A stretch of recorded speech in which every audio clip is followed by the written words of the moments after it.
but we know there are some lingering questions about the boil water advisory being lifted this morning.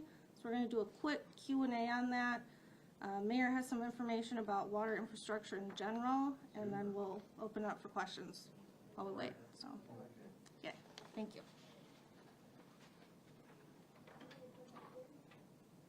Yeah, worked for 2 days, then fly out Tuesday afternoon to Florida. Yeah. We couldn't, no, we're down there Wednesday, Thursday, Friday, and then we'll come back again Saturday. So that one will just be a day longer, but we're flying. Which in Florida? Disney World. You know, when you were owned by the PDC, they would send us. Jamal used to tell me that. He'd be like, "Look, my mom wants you to listen to this." I don't work there, like. Right, opponent agencies only enough, so he technically was really retired. One minute. We go and pick the people. I mean, he started, it was 1 pages. Nice. They couldn't take them. Workers, companies are watching, and I told guys that I could help drink. I think I should, so I reached out to him. Randy, if I give you a memory card, literally, so start finish line list with the wine competitions.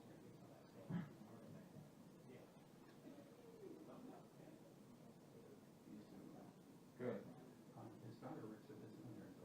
Oh, really? I've talked to her for about 15 minutes, yeah. Nice. So she's got the best part because they do a stage show every day where they bring animals out on stage and whatnot. Yeah. And so she's part of that. She had to not be working on that show. Okay. He did a thing that's supposed to be kind of like that, like the Oscars. And so they say, oh, you know,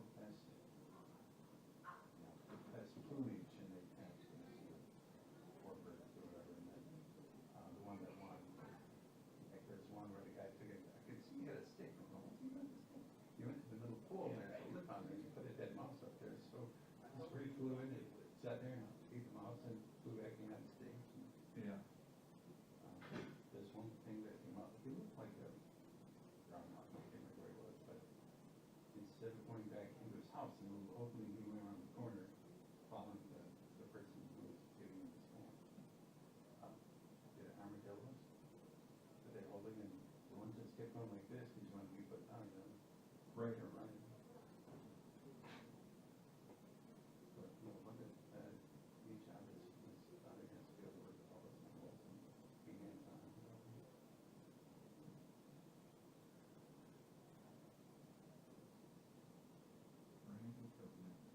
Him and I were trapped in a police car one time.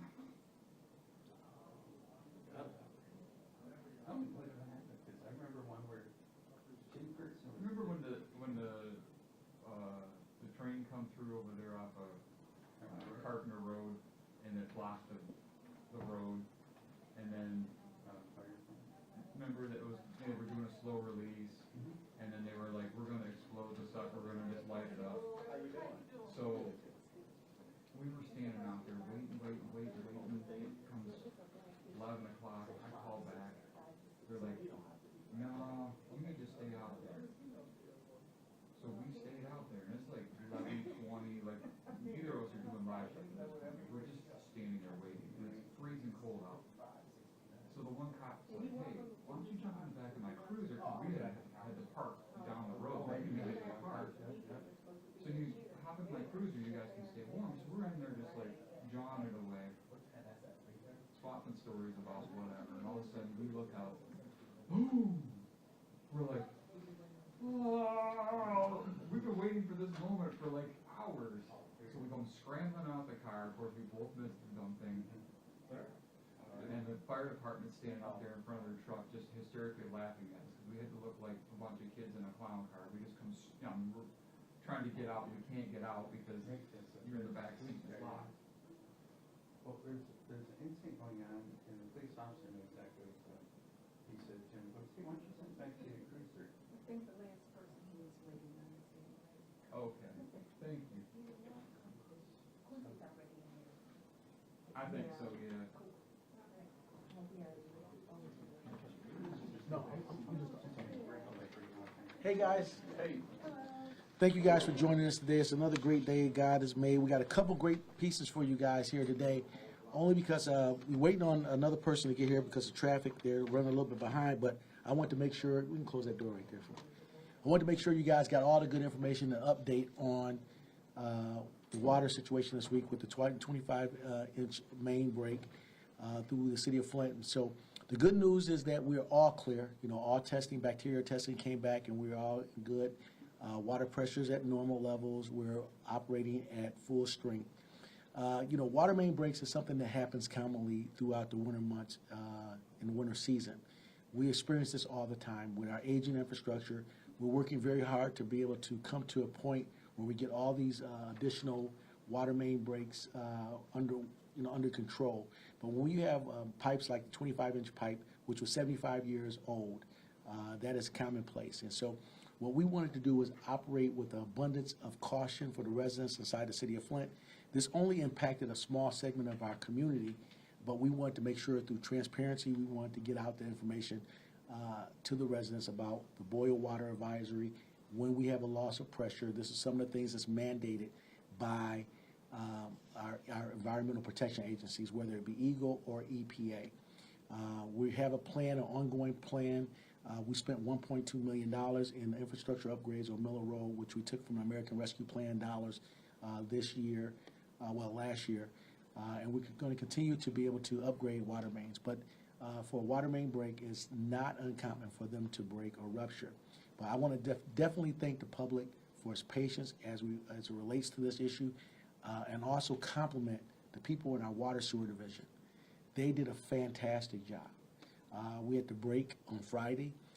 By Saturday evening, they were completing the repairs of that break, but we had to get to a point of the 2-day mandatory bacteria testing. And so, you know, we want to make sure people are aware of what's going on. Everything's very sensitive as it relates to water when we talk about water in our community, and people are hypersensitive. And so we operate with an abundance of caution, abundance of awareness about what goes on with these water main breaks. And so making sure we put this thing, all the questions to bed about where we are as people are coming in and out of City Hall and some of our remote locations to get replacement filters. We're going to continue to do the things that's necessary to provide a level of comfort for residents in the community. I know you had a couple questions. Now, when it comes to the aging infrastructure, you mentioned about the ARPA dollars going towards a project on Miller Road. Well, what about other areas like this water main break that broke on Friday? Where is that money going to come from? Well, that is a part of our operational dollars, right? And usually for repairs of nature and our water operations, when people pay their water and sewer bills, that comes in and is collected not only for the use of the commodity of water, but also the infrastructure upgrades and repairs. Now, we do know that this has been a priority for our federal government. Our president has spoken to this, that there's going to be more dollars available for infrastructure repair throughout our country. Flint is not the only aging infrastructure community in America, and we know that it's going to take billions of dollars to be able to fix this throughout our country. And so we'll be applying for many of those dollars for these major projects that we have. We have multiple projects going on simultaneously, and the goal here is to be able to build together an operational structure to whereby we can replace old aging infrastructure, upgrade our water quality delivery system for residents inside the city of Flint, and to be able to make sure that we don't do it at an increased cost to the residents or the people, commodity buyers of water. And so we know that we have aging infrastructure, and we're replacing it and working through it. But for the incident that happened this weekend, it was nothing that anybody could know that it was going to rupture, but it just happened to be a bigger line that caused a loss in pressure for a small momentary time. But definitely we want to compliment those people who work in our water and sewer division. Not only those that dug the hole, got in there and replaced this, but they did it very quickly. And so, you know, we have some really dedicated workers here in the city of Flint, and I want residents to understand that. We gave a time projection about clearing the testing cycle, telling people it was going to be complete and done on Monday. We met that. We exceeded all expectations through the leadership of our DPW Director, Mike Brown. We had this under control very early. Yep. And when it comes to happen all the time, but very rarely does it impact an entire city.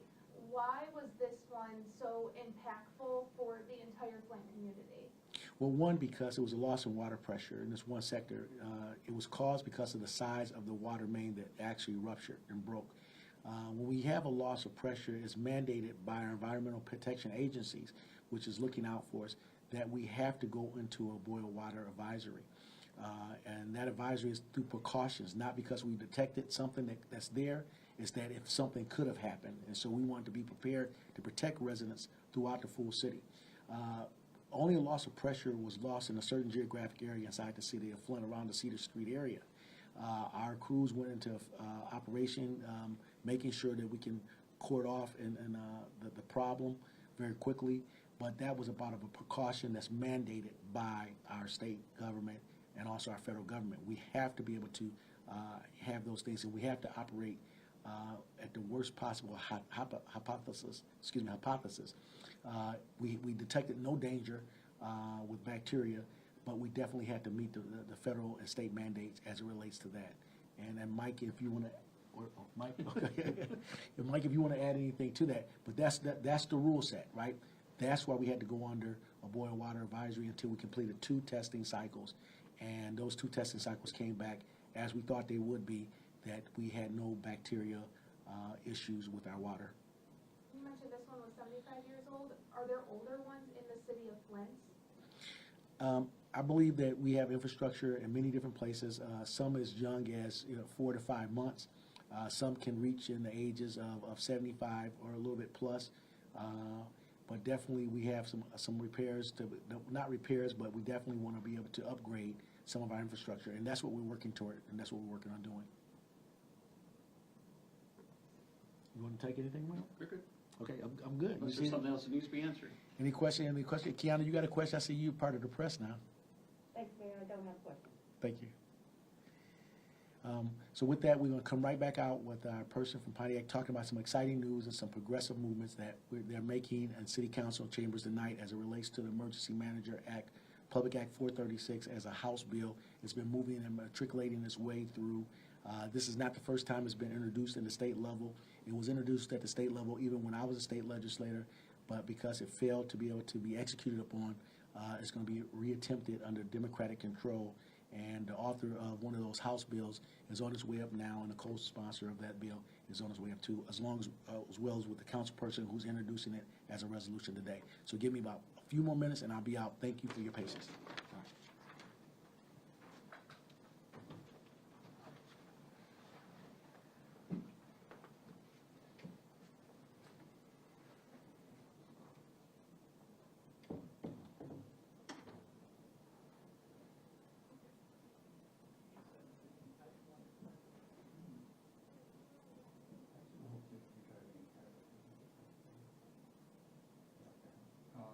My wife's car, so it's a Ford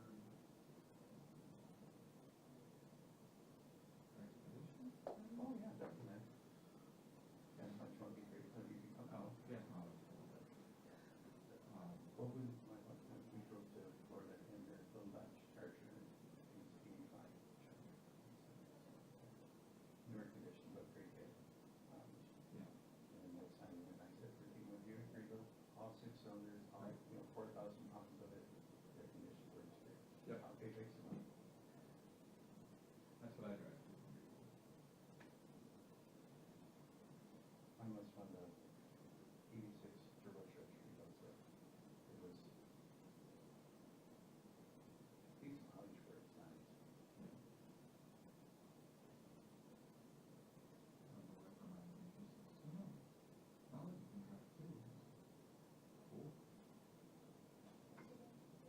Right. Everybody takes a turn at 3 people. I'm okay with that. Really good. You can nap. I